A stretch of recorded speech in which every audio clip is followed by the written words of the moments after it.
A estas alturas non hai dúbida de que calquera actividade física que realicemos é boa para a saúde, pero nos últimos anos facer diariamente 10.000 pasos converteuse nunha especie de fronteira simbólica, como se cumprir ese obxectivo fora garantía para reducir o risco de mortaldade.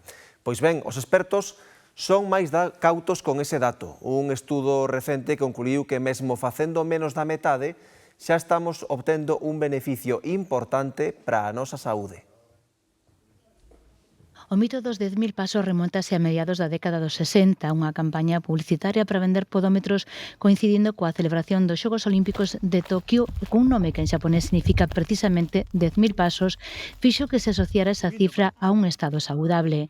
E sí, camiñar é beneficioso para a nosa saúde, pero con moitos menos xa imos ver resultados.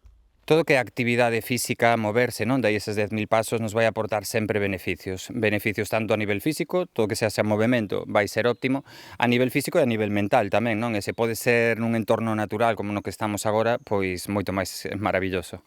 O importante é moverse ao longo dunha xornada, non é tan complicado chegar a esa meta. O que non pode pretender unha persoa que mellor vende estar sedentaria por calquer circunstancia da súa vida querer facer 10.000 pasos o primeiro día porque ten que chegar, non, marcando co reloxo eses 10.000 pasos, hai que empezar progresivamente, cada día un pouquiño máis, e seguramente, sen darse conta, vai acadar os 10.000 pasos e incluso máis. Sempre é mellor facer algo que non facer nada e aproveitar os espazos ao aire libre para obter o mellor beneficio para a nosa saúde.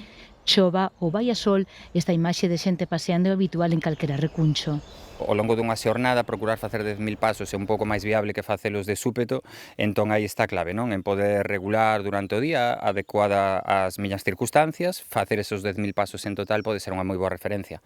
Así que desa campaña publicitaria quedamos co dato dos 10.000 pasos diarios, pero os expertos lembran que a partir dos 4.000 xa empezamos a reducir riscos e a ver os beneficios para a nosa saúde.